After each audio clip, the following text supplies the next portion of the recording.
So here we are, we're seeing Five Nights at Freddy's, which is a movie that my son has been dying to see for a year. Since it was in production, he has been anticipating this. So we went and we saw this. You know, my son now gets to be introduced into the horror genre without anything too dramatic, too crazy, too scary, or anything like that. So I went and saw this film with other family members, which was a bunch of teenagers. And so we're gonna get a bit of a perspective from all of us, from me, from the teens, and my son. And so when I see the title, Five Nights at Freddy's, with the premise of these giant robots, these animatronics that go on a killing spree within this restaurant, it sounded like a typical horror slasher film, but what we ended up getting was something quite different.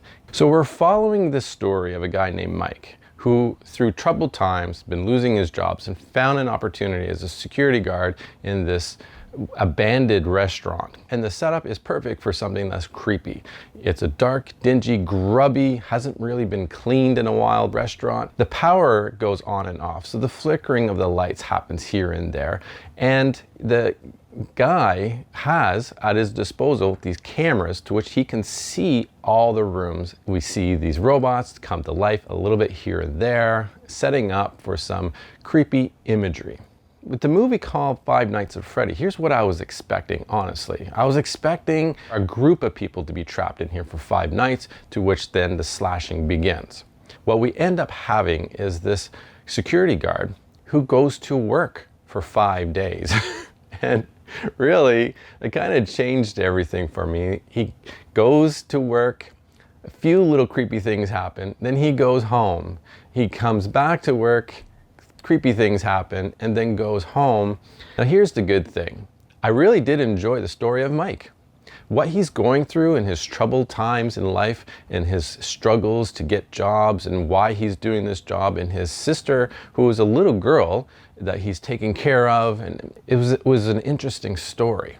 It's just that I thought that this was going to be far more aggressive with killing and scariness and things. Again, it was a good introduction for a child, at least my 11-year-old, to be introduced to the horror genre. There was a few visuals that might stick with him, you know, which is a healthy scariness for a child, I guess, but there was nothing that was going to give him nightmares.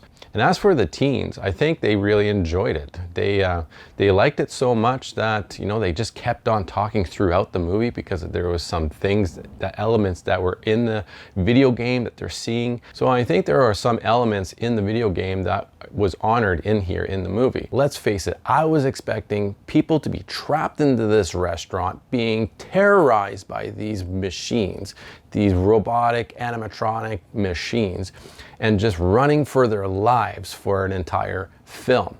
We didn't get that. Storytelling wise, yes, this is a little bit more elaborate and probably better for a story than just a slasher film of animatronics killing people in a restaurant.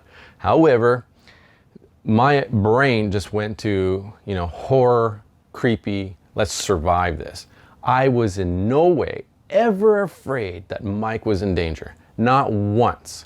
Neither was I afraid that other people in this film were going to be harmed at all. There is a moment in the film where we do see that slasherness. It happens once, and it almost feels deserving and cool. You almost become, you know, cheering for the animatronics on this one. As always, what gets frustrating in horror films is watching the characters make choices that people just wouldn't really do. They're just making the dumbest choices, and it takes you away from caring about what your characters are doing, because you know they're just being so unrealistic or dumb. And it's the same with the idea of these possessed animatronics who are out on a killing spree per se, who, especially near the end, things started to happen where my eyes started to roll. I just thought this was so ridiculous and kind of dumb. I just couldn't buy it, and I couldn't get invested or care about anybody who was in the film. And so in the end, I really think that this movie was fine. It's definitely nothing that I would run to, nothing that I'm going to get excited to see again. However, my son thought it was great. He loved this. And so again, that little taste of horror in his repertoire for watching movies, as he is a movie fan like I am, and we go see a ton of movies, I think this is a good taste for him, and we're probably going to see this again. As for the teens, and actually the audience that I went to see this with, the whole audience, at the end of the film, somebody stood up, actually a little group of people stood up and started clapping, and then followed up with the rest of the crowd. They started to cheer as well. So I don't know if they were just joking or if they actually truly appreciated the film. All right, so that's it. That's my thrill for October. There was not really much going on there in the way of movies, but I appreciate your patience and joining me again on this ride. But we're gearing up for November, where we're going to see a couple of more films, and hopefully they're going to be fun and exciting, but I will let you know what those are. And if you're curious to know what they're like before you get a chance to go out and see them, and whether or not they're worth it or not, please subscribe to the channel, stick with me, and join me again. And until next time, enjoy film. Enjoy life, my friends. Take care, and I wish you well.